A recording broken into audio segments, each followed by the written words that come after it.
నా పేరు ఉపేందర్ అన్న. నేను 2015 నుంచి గ్రూప్ 1 గ్రూప్ 2 ప్రిపేర్ అవుతున్నాను. 2016లో గ్రూప్ 2 ఇంటర్వ్యూ దగ్గరలోకి రావడం జరిగింది. కాకపోతే జాబ్ రాలేదు. ఓపెన్ కేటగిరీ కావడం వల్ల అప్పటి నుంచి ఇప్పటి వరకు గ్రూప్ 1 గ్రూప్ 2కే ప్రిపేర్ అవుతున్నాను. 2022లో గ్రూప్ 2 నోటిఫికేషన్ ఇష్యూ చేయడం జరిగింది. అనేక కారణాలు, పేపర్ లీక్ ఇష్యూస్ కానివ్వండి, లేకపోతే బయోమెట్రిక్ ఇష్యూస్ కానివ్వండి, అనేక కారణాల వల్ల గ్రూప్ 1 రద్దు కావడం జరిగింది. 2 సార్లు గ్రూప్ 1 క్వాలిఫై కావడం జరిగింది.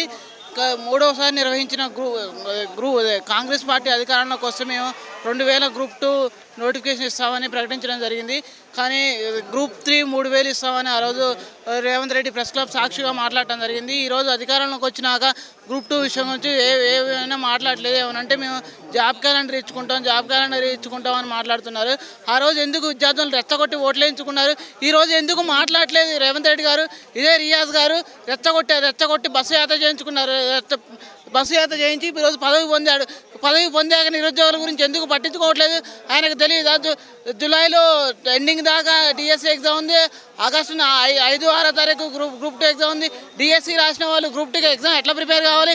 ఒక ఎగ్జామ్కి 3 నెలలు గ్రాప్ ఇస్తామని ఆ రోజు కాంగ్రెస్ పార్టీ అధికారంలోకి రాకముందు మాట్లాడింది. ఈరోజు ఏం చేస్తూ ఉంది? అదే అక్టోబర్లో గ్రూప్ 1 మెయిన్స్ ఎగ్జామ్ పెట్టారు. నవంబర్లో గ్రూప్ 3 ఎగ్జామ్ పెట్టారు. ఇది ఆబ్జెక్టివ్, అది డిస్క్రిప్టివ్. రెండింటికి ఎలా ప్రిపేర్ అవుతారు? డేట్లు ఇచ్చే ముందు అవగాహన లేదా?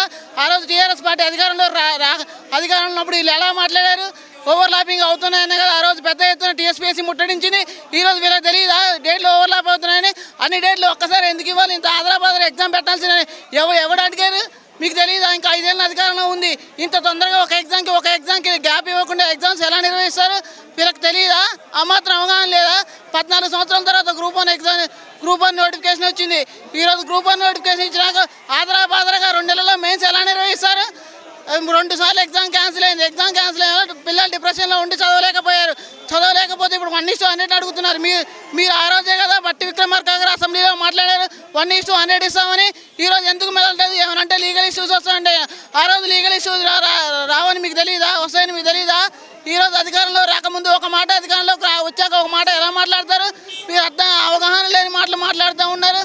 కానీ ఇప్పటికైనా నిరుద్యోగులను దృష్టిలో పెట్టుకొని గ్రూప్ 1 1:100 ఇవ్వాలి. గ్రూప్ 2 పోస్టులను 2000కు పెంచుతామని ఆ రోజు రేవంత్ రెడ్డి గారు ప్రెస్ క్లబ్ మాటలు ఇచ్చారు.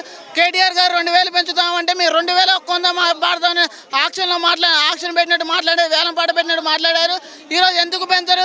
గ్రూప్ 3 నోటిఫికేషన్ కూడా 3000 పెంచుతా అన్నారు. 1388 టీఆర్ఎస్ గవర్నమెంట్ ఇచ్చిన నోటిఫికేషన్ 3000 పెంచుతా అన్నారు. ఈరోజు ఎందుకు పెంచట్లేదు 3000? అంటే అధికారంలో రాకముందు ఒక మాట మాట్లాడతారు, అధికారంలోకి వచ్చాక ఒక మాట మాట్లాడతారా మీరు? మేము గ్రూప్ 1 1:100 ఖచ్చితంగా ఇవ్వాలి.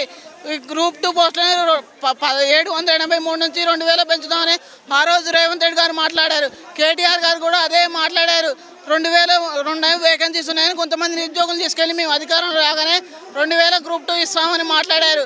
కానీ రేవంత్ రెడ్డి గారు తెల్లారి మాట్లాడి 2001 ఇస్తామన్నారు. అదే మాట నిలబెట్టుకోవాలి. 2001 గ్రూప్ 2 నోటిఫికేషన్ ఇవ్వాలి.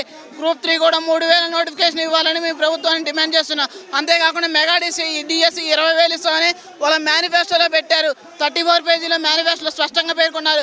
మేము అధికారంలోకి రాగానే 20,000 డిఎస్సి ఇస్తామన్నారు. కానీ ఈరోజు 11,000 డిఎస్సితోనే ఎగ్జామ్ పెట్టాలని చూస్తున్నారు. మెగా డిఎస్సి కూడా 20,000తో ఇవ్వాలని మేము ప్రభుత్వాన్ని విజ్ఞప్తి చేస్తున్నాం. అంతేకాకుండా GO 46 వల్ల గ్రామీణ ప్రాంత విద్యార్థులకు తీవ్ర అన్యాయం జరుగుతుంది.